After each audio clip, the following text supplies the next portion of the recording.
Welcome to Burlap Teachers. Enjoy the video. In this video, I will explain how to remove a forward focus gear knob. First, you need to determine if your gear knob is threaded or press fit, as the removal method differs significantly. Most newer models use a press fit design. Gather your tools, which typically include a small flathead screwdriver and possibly a trim removal tool. This initial step is crucial for a smooth and damage-free removal process.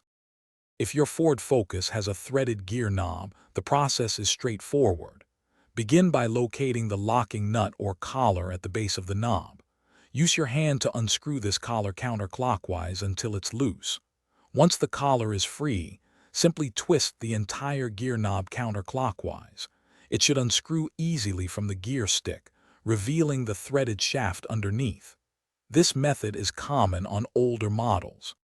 For press-fit gear knobs, the removal requires a bit more finesse. Start by gently prying up the plastic trim surrounding the gear stick boot. This often reveals the base of the knob. Look for a retaining clip or collar that secures the knob to the shaft.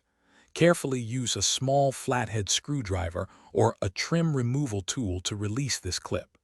Be gentle to avoid damaging the surrounding console or the clip itself. Once the retaining clip is released, firmly pull the gear knob straight up.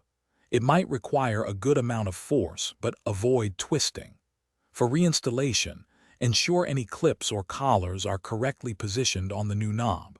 Align the new knob with the gear stick shaft and press it down firmly until it clicks into place.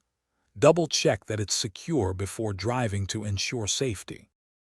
Thanks for watching. Consider subscribing if this video helped you.